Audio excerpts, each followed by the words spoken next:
Em 21 de fevereiro de 2020, fez 16 anos do acidente com o ônibus da Itapemirim. Fala galera do transporte público, tudo bem com vocês? Hoje eu vim com um assunto meio delicado aqui no canal Por Trás da Busologia, que eu vou contar um pouco sobre o acidente com o ônibus da Itapemirim que aconteceu dia 21 de fevereiro de 2004. Antes disso, deixo as minhas condolências a todas as famílias, a todos os familiares das pessoas que estavam nessa viagem, né? E que o pessoal do Por Trás da Busologia, a gente espera que vocês fiquem bem. Bom, na madrugada do dia 21 de fevereiro de 2004, um ônibus que sairia da cidade de Fortaleza, no Ceará, e iria para Salvador, na Bahia, acabou não tendo a sua viagem terminada por conta de um acidente que acabou sendo o acidente mais trágico que já aconteceu ali dentre essa linha. Esse veículo da Itapemirim tinha o prefixo 40229 e ele era um monobloco fabricado pela Mercedes-Benz no chassi 0400 RSD. Dentre vários os fatores que culminaram nesse acidente, o que foi descartado é que não foi falha mecânica, né, por parte da manutenção da aviação Itapemirim, né, que disse que o acidente não foi nem por falta de freios, nem por falha mecânica, né, por pane dentro desse ônibus. Então, a única opção que poderia ser realmente verdadeira, digamos assim, é a condição humana, a condição insegura do próprio motorista. Isso não quer dizer que eu esteja julgando o motorista. Não, estou falando que o inquérito policial justificou que o acidente se deu por conta de falha humana, ok?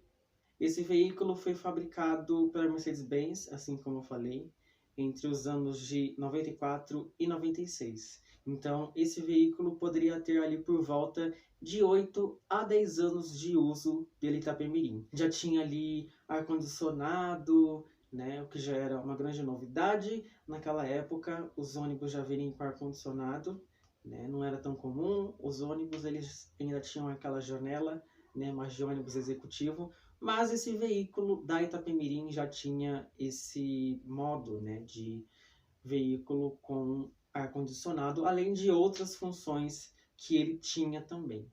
Esse veículo ele fazia parte do serviço da Itapemirim, que era o Starbus. Além disso, a Itapemirim também tinha os serviços Golden, Rodonave e Bombom. Naquele dia, nesse dia 21 de fevereiro, a lotação máxima desse veículo de 42 passageiros estava totalmente completa, já estava na lotação máxima, e aí o veículo acabou não terminando, porque ali entre a cidade de Barro, no Ceará, que era divisa da cidade de Cajazeiro, na Paraíba, o veículo acabou caindo dentro de um açude, segundo testemunhas de pessoas mesmo, né, que estavam passando no local na hora do acidente, disseram que o ônibus vinha em zigue-zague.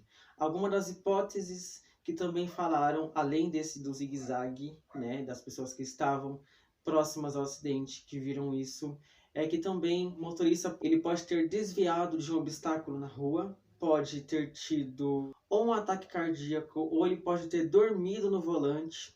E por conta da avenida, né, dessa cidade chamada Barro, muitas pessoas dizem que a avenida dessa cidade é problemática. Problemática sim, de questão de cuidados, sabe? É uma avenida muito complicada de se andar, por conta dos vários buracos que tem nessa... Na verdade é uma rodovia, né?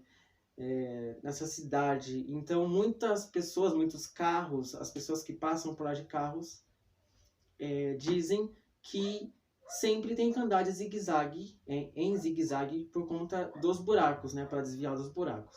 E outro comentário, né, das pessoas disseram que esse ônibus estava em zigue-zague e por conta disso ele acabou caindo no açude da cidade de Barro. Dentre os 42 passageiros que estavam nessa viagem, que estavam nesse ônibus, ninguém sobreviveu. E o inquérito policial que foi levantado por conta desse acidente resumiu que, após o acidente, as pessoas tentaram correr para a parte da frente do ônibus. Só que isso resultou num problema a mais, porque esse ônibus acabou afundando muito rápido por conta do peso, né, do peso que tinha na parte da frente do ônibus.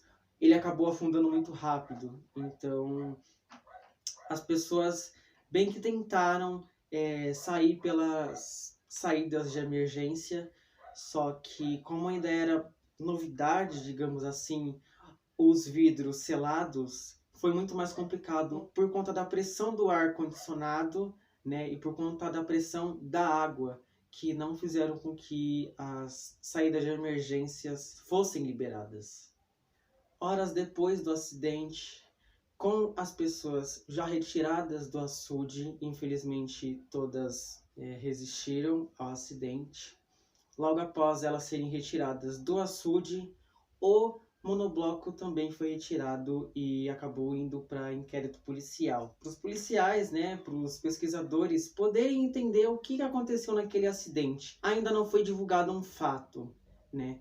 Porque ainda não se sabe se foi o ato do motorista, ou se ele tentou desviar de alguma coisa e acabou caindo, ou se ele dormiu, ou se ele teve um ataque cardíaco. Não se sabe até hoje.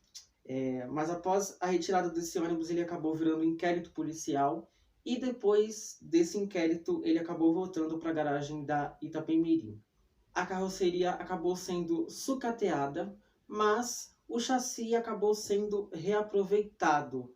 Obviamente com algumas melhorias, né? Com muitas mudanças. A queda de um ônibus na água é perda total. Né? Não tem como você fazer a reversão desse motor.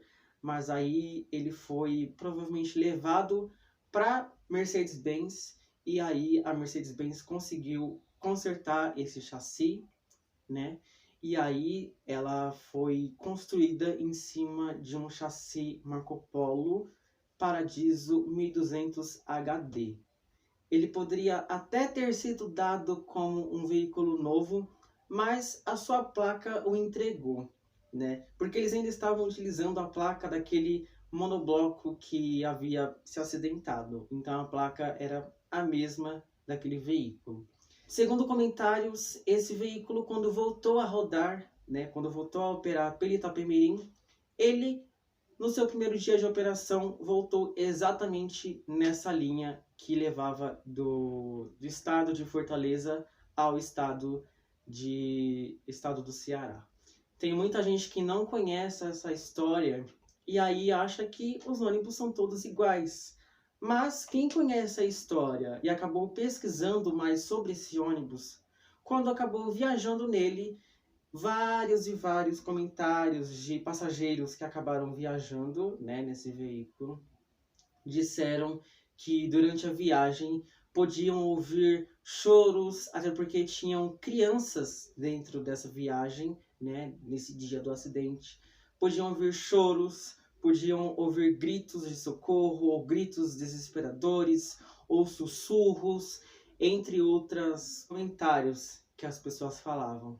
Esse veículo foi recuperado e recebeu o prefixo 5813 e aí ele começou a operar no serviço da Itapemirim chamado Golden. E você aí de casa? Você tem algum comentário para falar sobre esse ônibus? Você já fez alguma viagem nesse ônibus? Como é que foi essa viagem? Você sabe de alguém que já fez essa viagem nesse veículo? Deixa aqui nos comentários, beleza? E se você gostou desse vídeo, deixe o seu like e não esqueça de se inscrever no canal para receber os próximos vídeos que eu estarei trazendo aqui para vocês. Né? Um conteúdo totalmente novo, de histórias, curiosidades, de extra e de algumas notícias que estão aí aparecendo no mundo da zoologia. Valeu? A gente se vê no próximo vídeo e até lá!